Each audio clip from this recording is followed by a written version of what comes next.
Welcome back to Building at the Woods.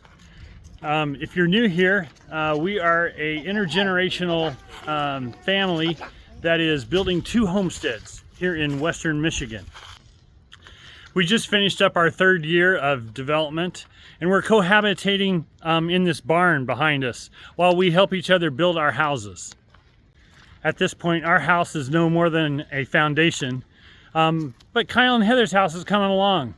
Won't be long before we're insulating and sheetrocking over there, so it's starting to feel like a home.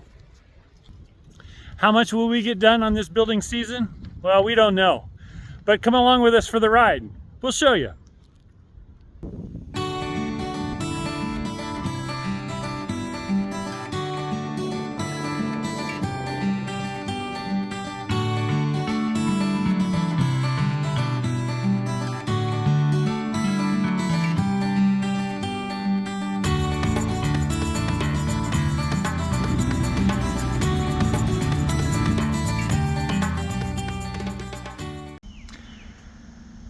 So we're starting to think about the next phase of the building project here on the house, and the big objective that we've got coming up is pouring a slab down here. Now, in order for us to pour the slab, we have to do a few things before the slab actually gets poured. Number one, we got to get any pipes underneath. It's called your underground plumbing. Got to get those in place and inspected. And then we have to put down a vapor barrier, insulation in the form of styrofoam, and then some mesh tubing. And because we're going to have a heated slab down here, we'll have to run all of our PEX for the in-floor heating, get that pressurized and tested, and then we'll be ready finally for our concrete pour. All right, well, we're here today to do some underground plumbing. I got my helpers. Casey and Landon, they got shovels. Are you guys digging in the right place? Yeah. How do you know that? We don't know. You don't know, so maybe you're not digging in the right place. Let's figure this out together, okay? Yeah. Okay, so we're... Casey? Okay, we're putting in a floor drain. This is the floor drain. And we need to know where it goes. Is that the right place, or is that the right place, or is that the right place? I think this is the wrong place. That's the wrong place? You're right, that is the wrong place. Okay, so if we want it to be right in the middle of the room, where should we put it? Say, Grandpa, measure halfway across and then find the middle. Yeah, so that's 24 feet wide. So, where's 12? 12 is right here. 12 is right there. Okay, so that's 12. And actually, we need to come this way in a couple inches. So, we're gonna make it right there. I think that's pretty close to the middle. I think it's 3 to 4. Okay, now, how far from the front are we going to be? Really? So yeah, we got 26 feet. So 13 is right in the middle of the room. That's 2. But I'm thinking I want to be a little bit forward of that. I think it is.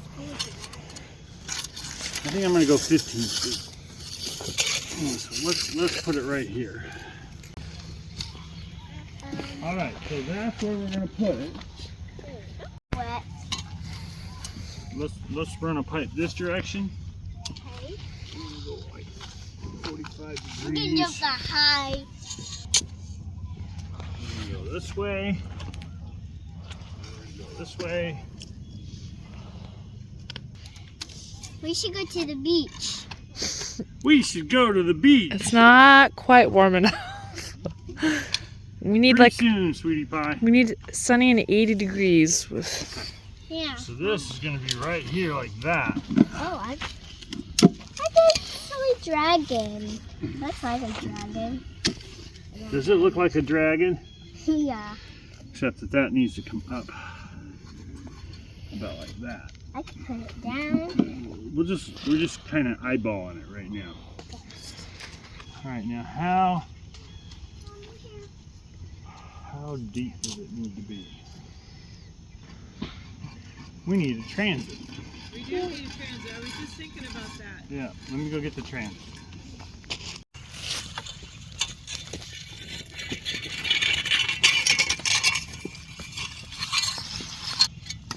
What's that? This is called a transit. Like a camera. Like a robot? Yeah, and like Kind of camera. like a robot. So with the transit, we're able to tell how far down we need that pipe to be.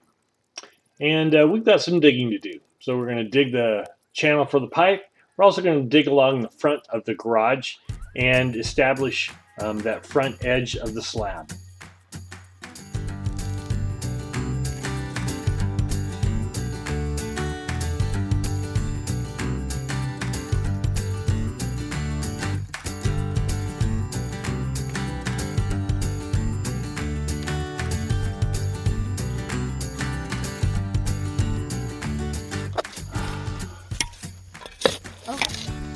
Okay, am I at least 13.2 all along through there? Yeah, take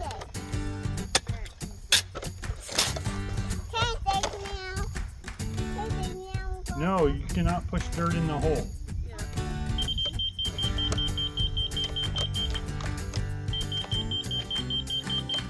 There we go. Plenty of depth under there. Okay. Now that we know the depth at which our pipe needs to be laid, it informs us that we have to punch through the concrete wall that's on the face of the garage. So I'm going to take a hammer drill with a chisel on it and carve through that, cut down some of the rebar, and just make a channel that I can run that pipe out. Woo! It's warm out here. How far are you going to go down? I think that might be enough. Oh.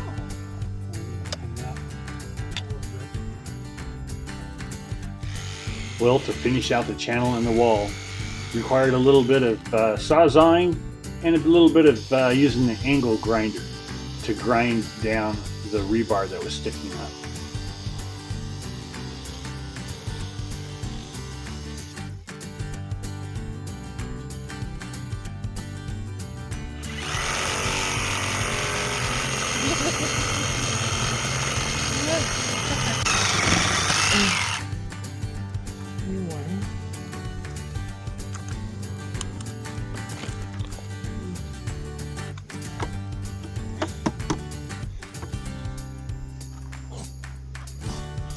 A little better.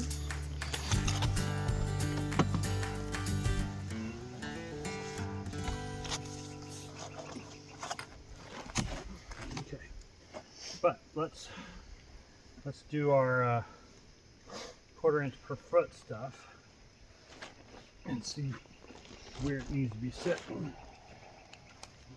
Okay, so let's just assume that it's not going down any farther than this. Okay. Where's our beeper? Deeper? Right there. 13.2 is on the back side. Is that going?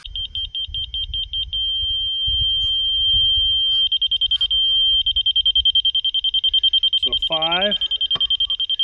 So then we need to be about 13.4 here.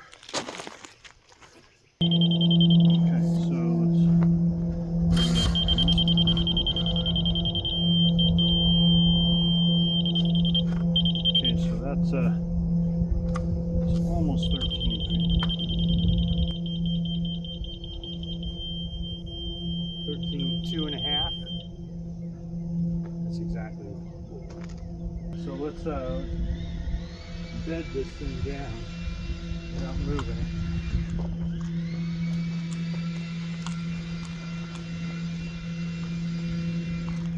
You want to bury it? No. The inspector's got to see it. Well, as it turned out, when I talked to the inspector, he wasn't all that interested in this pipe. He said just run it out to a dry well or exit it somewhere in the woods. Just wasn't too much for him to worry about. So anyway, so we're just gonna cover it up and continue on to the next part of the process. So the next part of the process has to do with something our concrete guy suggested. So he suggested that we actually drill into our concrete wall and put a piece of rebar into a hole, and it would serve as a pin, and your concrete slab could then be a little bit better anchored to the concrete walls. Just gives it a little bit of a vertical elevation support. So we're going to go ahead and do that about every 3 feet.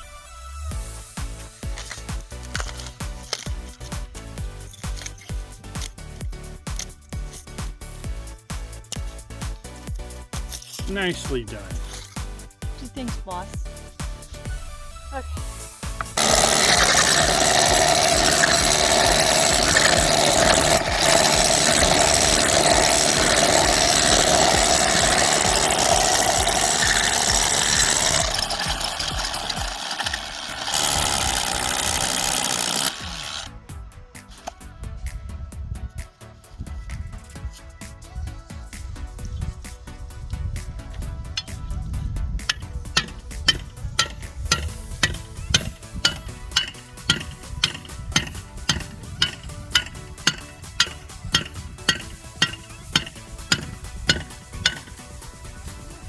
Seven more to go.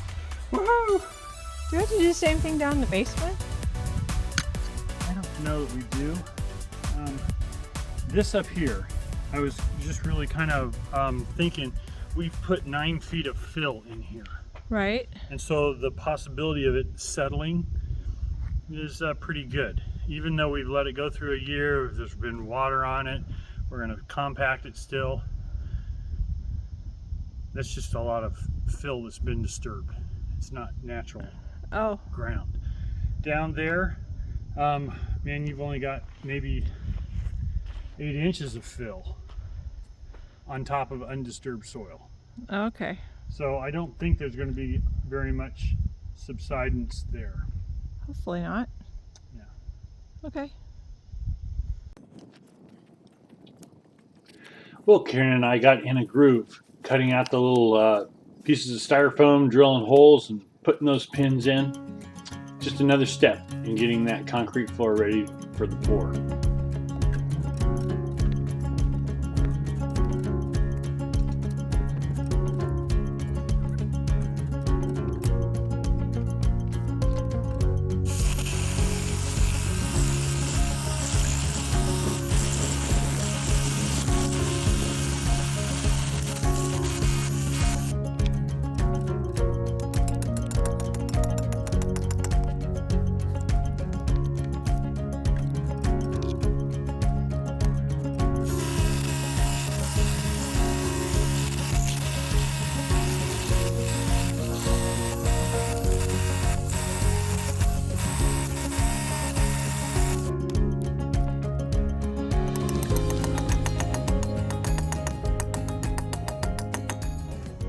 In preparation of our concrete pour, we're going to need to level this out, get it at the right elevation, put plastic down, put our 2-inch styrofoam insulation down. We'll put mesh on top of that and tie our radiant tube to that mesh, get that pressurized and inspected, and then we'll be ready for our concrete pour. We love concrete. We love concrete. So we're going to work on getting the floor drain from the garage connected over to a dry well here. You may see down here, right where that bag is at, that's actually the top of a dry well pipe that goes down to a bed of gravel with perforated pipe in it. That will allow any snow that melts off the car to go down the drain and down into a place where it can just seep back into the soil.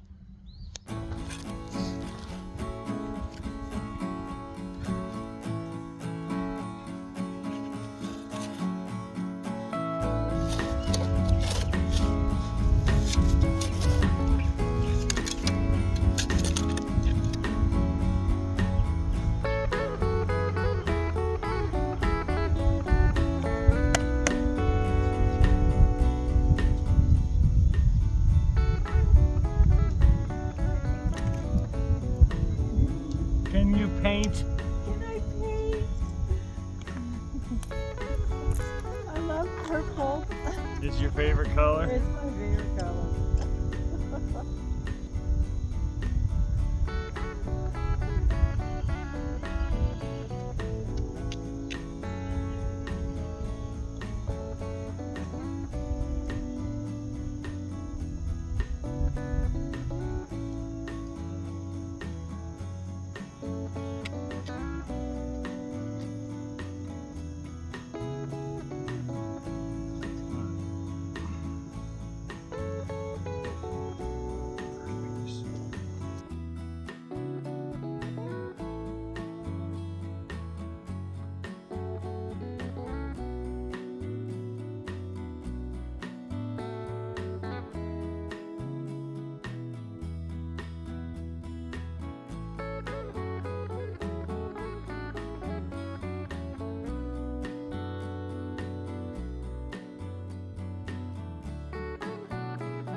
And that's all there is to it. At this point, we're just covering stuff up, kind of smoothing stuff out, and we're done.